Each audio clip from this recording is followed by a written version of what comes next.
Well, most importantly, a Lithuanian Estonian company, Limbo, which in my opinion has a huge potential. It is well known already in Lithuania, but for those of you who are from other countries, it's basically giving you a reward or award for exercising. So it's a fitness and health app. Well, there are some projects that I help, but not at this scale as with Limbo. Most of my energy right now is directed to making Limbo very successful, and I really believe that this team has a lot of potential. The idea has obviously a lot of potential, so I would be very excited to see the success story developing. Well, in Estonia there is currently somewhat hidden discussion, not very publicly, but in working groups, a discussion how to make it possible to have security token offerings in Estonia, how to design the legislation in this way that it is enabling on one side and also safe and secure on another side. I'm a bit worried that the discussion is not going very fast, and then other countries, perhaps like Lithuania, could be faster in that, which is of course obviously good for Lithuania. But let's see. I think that the small countries in general have a good potential to be open for new technologies and to design the legislation in this way that it enables progress and use of technology. Well, in Estonia, we have guidelines by the financial inspection or financial regulation, which says what boxes have to be ticked in order to have legal ICO in Estonia. I think this is a good start, but I think we should move towards some sort of legally binding framework as well. Hopefully very enabling, whereas those kind of basic hygiene questions like KYC, like transparency, these obviously need to be taken care of, but it still needs to be enabling and clear to everybody, as transparent regulation as possible. Well, the biggest mistake global regulators have done is not to come up with enabling, clear, understandable legislation. For many companies that are looking to raise capital, that are looking for crypto space, the number one problem has been which legislation to choose and what will tomorrow bring. So a lot of uncertainty in many countries where there might be no regulation and everything is enabled, but it might happen that in half a year somebody starts thinking about the technology and then prohibits it or makes it very, very hard to work with technologies or blockchain. So I would say the biggest mistake would be having no regulation at all and then all of a sudden changing your mind towards very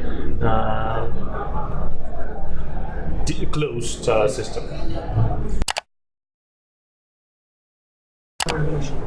I would say that there is no ideal regulation yet. I think the world is still eagerly looking at this technology as a new thing, which it, in my opinion isn't, but it's still kind of considered to be something that is developing.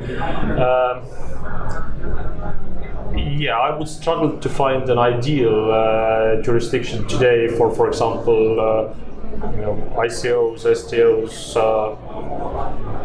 Probably there are locations that tick or tick most of the boxes, but I'm not sure if there is an ideal jurisdiction. That's a very difficult question because in theory, everybody understands that the use of digital signature, for example, is very, very positive. The use of digital identity is very, very positive. But in practice, we still see that most countries are not using it for a number of reasons. So, in general, governments tend to be very conservative about new technologies. I understand that because every big move means also risk taking, and sometimes it's easier not to take the risk. But when you don't take the risk, or when you don't make the move towards new technology, there will be somebody somewhere who will do it first, and then you know, if you are lagging behind, then you lose your competitive advantage as a country, as a jurisdiction. So, in my opinion, European countries, and hopefully, it might sound idealistic, but hopefully EU as a whole will be among those who will actually be the front runners this time. Well, it's often easier to not to deal with it because, you know, if there is a change, then something could go wrong, and if something goes wrong, the politician gets criticized. Now, in my opinion, especially in small countries that want to develop fast, and both Lithuania and Estonia are such kind of countries, they need to be more open to new technology, need to be more open for opportunities. And we need to be conscious that sometimes it involves risks, but you know, there is little reward without risk. So in order to gain big, we need to control the risk, we need to understand it as much as possible, and we need to focus on making the risk as small as possible, and the reward as big as possible.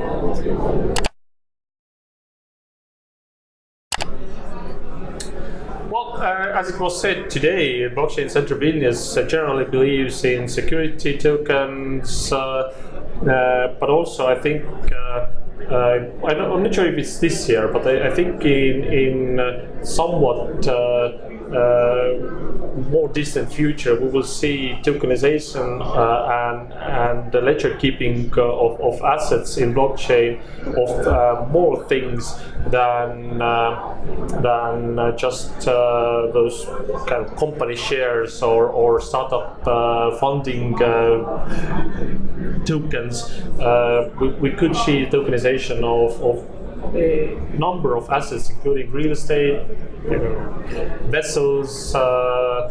In principle, tokenization is something that can make several asset classes that currently are very illiquid and too big to